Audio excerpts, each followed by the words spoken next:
Look at all this. Beautiful, isn't it? The birds and the water and shit. It's fucking majestic, ain't it? One imagines that this is what enlightenment is like. Yet, as I'm sitting here writing this, I can hear the clapping and tearing of machines, cutting down a patch of nearby forest, grinding and smashing and cutting away, blissfully ignorant to the masterpiece they're murdering. Their presence cuts through the peace like a barely audible missile. I can hear them tearing apart the earth. Every little bird that made its nest in every tree in that forest won't be able to find its way home. Their eggs have been smashed to yolky bits, and the great old oak tree that they were in has been shredded to mulch. Every little creature and plant and mushroom that lived in it shall soon be smoothed over by concrete for people to park gas-guzzling pollution mobiles on. 'Cause, why not? If there ain't a Dollar General at least every 3 miles, how am I supposed to get my diet soda without having to drive too far? Poppy needs his diet soda!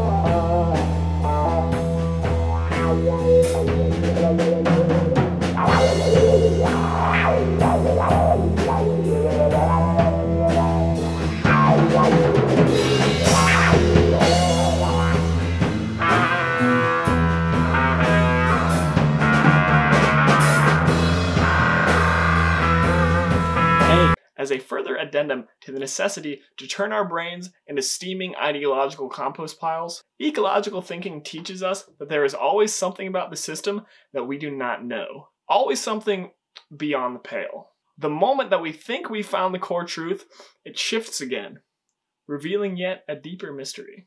That our understanding of the system may approach, like an asymptote, the line of true knowledge, but we, bound by the limits of human cognition and incarnation, are not meant to see it.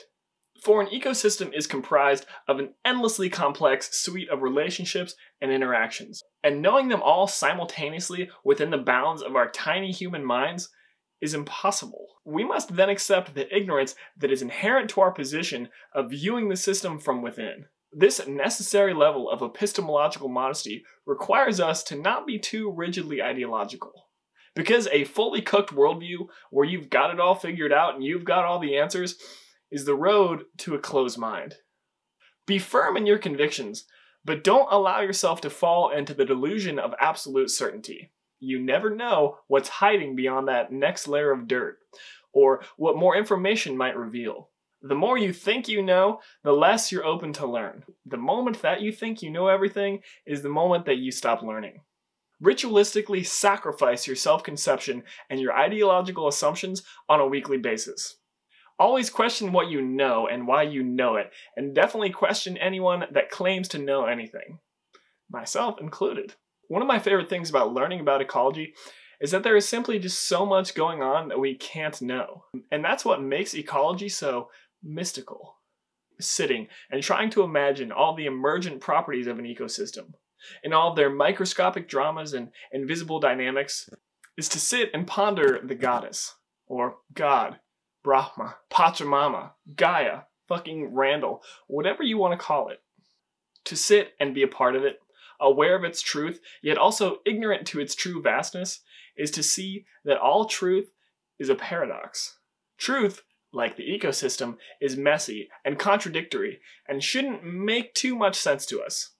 When everything begins to seem like some sort of cosmic riddle or paradoxical contradiction is when you know that you're on the right track.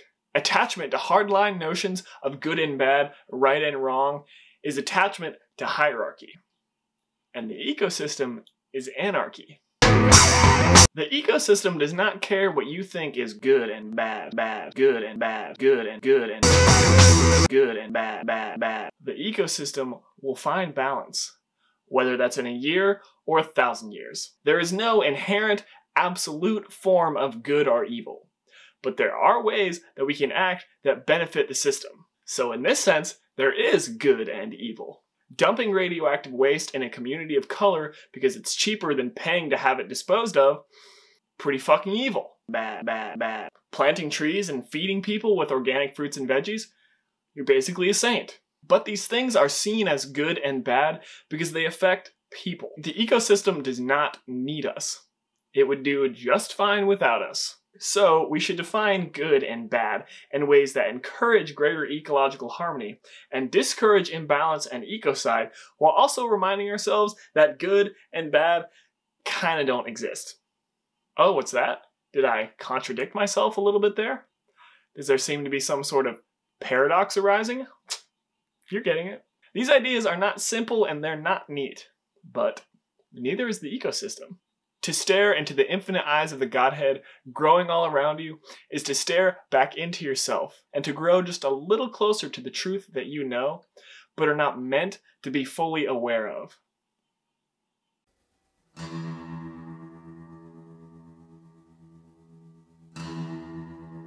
In 2016, a lightning strike in Norway killed 323 wild reindeer, babies and all. All at once zapped out of existence. Just like that. But their bodies remained. And so, the human land managers were faced with a choice. What shall we do with all this unsightly death? Should we clean it all up to keep the unwitting passerby from having to experience such carnage? Or shall we leave it where it lays and let the ecosystem take its course? Usually, the practice has been to collect such an unsightly mess, lest someone find it stinky. Though this time, they decided to just live and let dead reindeers rot. But they paid close attention to what came next. For all the critters in the neighborhood soon became aware of all this tasty meat lying around. For too long, wolverines, arctic foxes, and golden eagles were coming in to digest the meat. Then followed the flies and the maggots, laying their eggs in these unused protein sacs. Next came all the different kinds of birds, there to gobble up the bugs and the maggots and the flies. As time progressed, scientists studying the spot found that there were much higher numbers of certain plants growing around the site, and they guessed that the birds must be pooping the seeds everywhere as they ate. Perhaps, the scientists pondered, allowing the rotting carcasses to do their rotten carcass thing would actually increase the seed bank in the soil, seeds which were left behind by all of these incontinent flying dinosaurs, also known as birds. The plants growing around the carcasses exploded in growth, and many an animal slept well with a full belly, and the ecosystem translated this formerly nightmarish scene into a new expression of diversity, abundance, and life.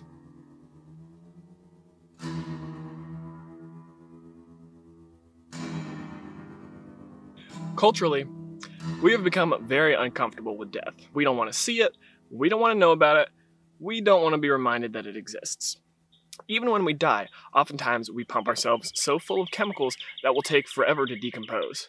We might even be obsessed with never even having to deal with death, or institutionally deny those who only wish to die with dignity access to it. Has your dying grandma become unsightly?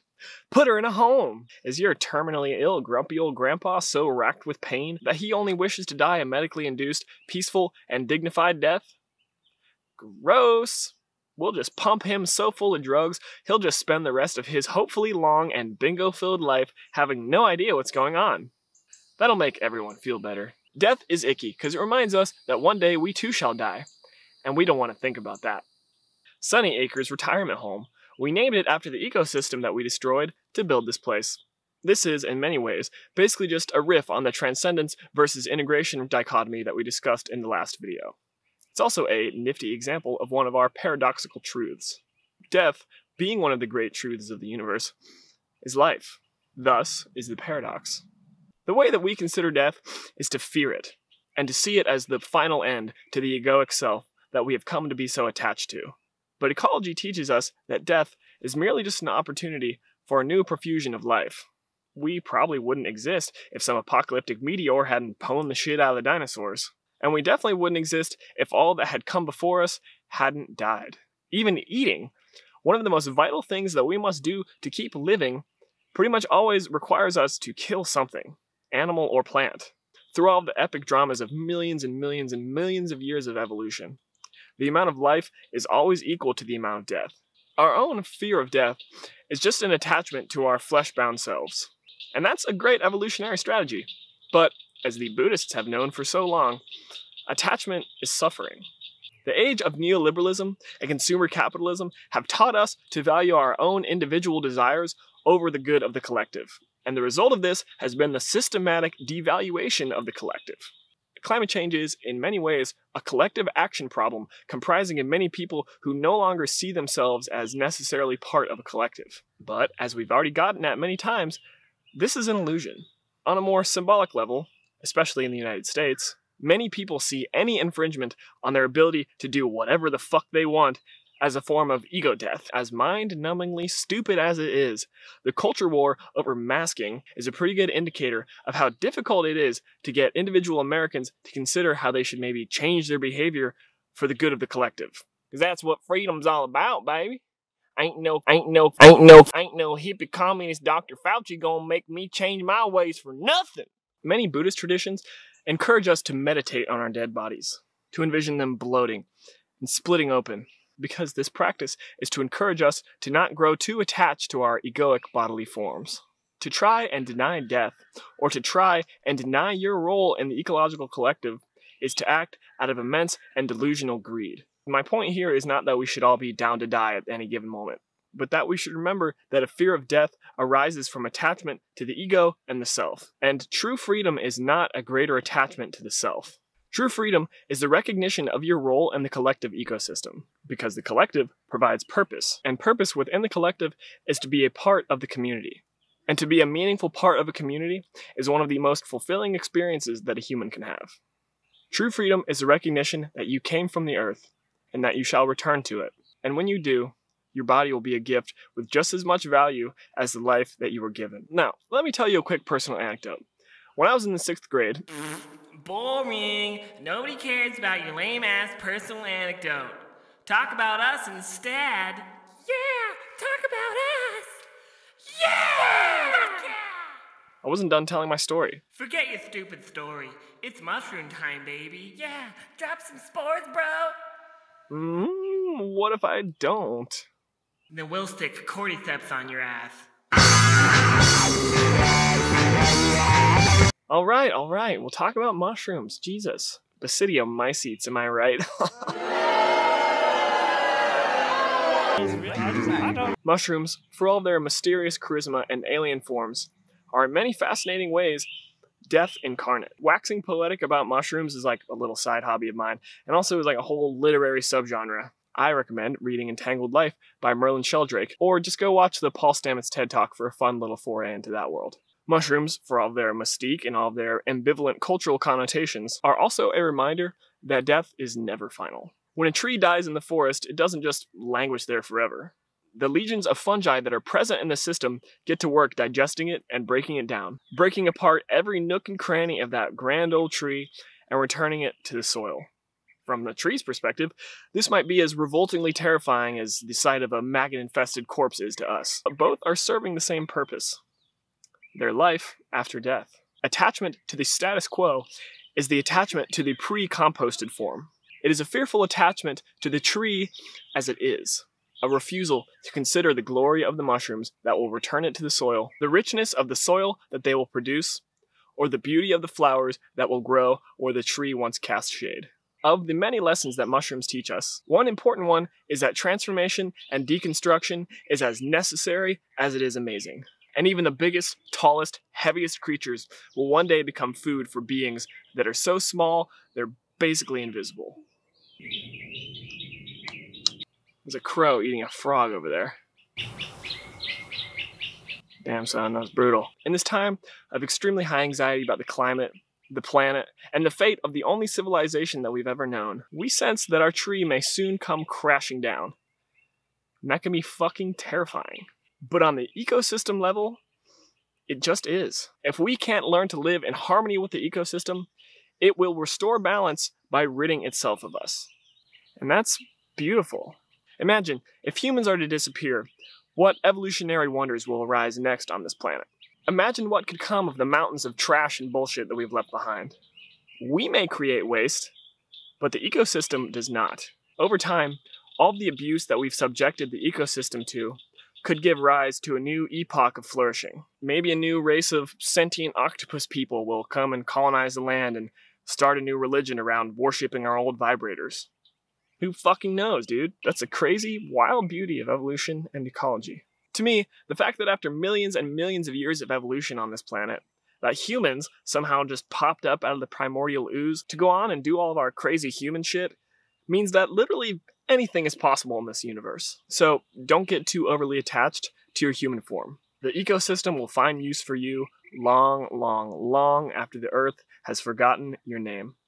To fear death is to fear ecology. A fear of death is a fear of your reintegration into the system, a function which is central to the ecology. And don't cling too tightly to the notion of final justice for humanity either. The final justice belongs to the ecology. Justice is the balance that will be restored. The choice that we have is whether or not we wish to see ourselves as a part of it. When I find myself fretting about a particular patch of woods being cleared, or get sent to an existential doom spiral because I've been dwelling on the ongoing daily destruction of the Earth's most precious habitats, I'm forgetting something. That succession is inevitable. To be so vain as to think that us puny humans could even come close to wiping out the cosmic miracle that is terrestrial life is just another symptom of our collective delusion. As I've said before, the ecosystem does not need us, and it will flourish and thrive long after we've all just been reduced to dust.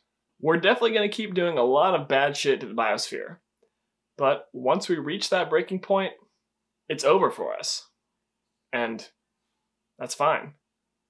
The timescale that we exist on is basically nothing on an evolutionary timescale.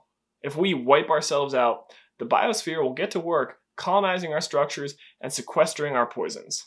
Trees will grow again where we'd cut them down, and new creatures will evolve to exploit the novel niches that we've left behind. We should do all that we can to save each other and to keep each other from suffering, and doing so requires us to return to the place that we've fooled ourselves into thinking that we've left behind, the land.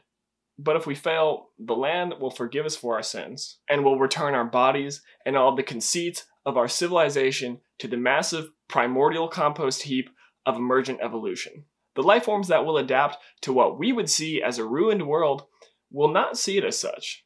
The ingenuity of evolution is that profound mystical force to adapt that so many people have tried to name, but no human utterance has ever come close to capturing it. If you ally yourself with the biosphere and you integrate your mind into the ecology, then you will see that there is no losing. The biosphere does not lose. It just moves towards a greater state of balance. We humans, for all of our sins, our follies, our beauty, and our crazy bullshit, are reflections of the boundlessly vicious and tender multiplicities of the universe. Our ability to address climate change basically comes down to whether or not we can remember how to treat each other and the biosphere with the love, respect, and compassion that they deserve. If we can't seem to do this, that's fine. The epic story of life on Earth will march on, just with way less Nintendo Switches.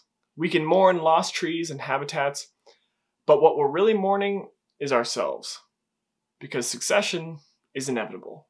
Someday, long after we humans are gone and the concept of a Dollar General has vanished from the face of the earth, the concrete in the parking lot that has been paved over the forest near my house will start to crack, and seeds will find their way into the cracks, and mushrooms will break them apart, and gnarled tree roots will push them up from below, letting the sun fall onto the soil once again.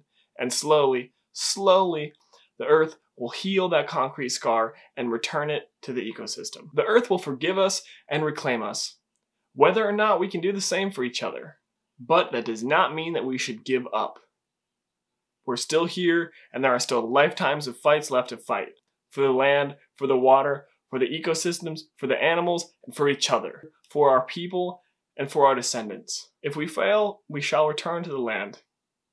And if we succeed, our fate shall be the same. So, let's make some fucking compost.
Hey,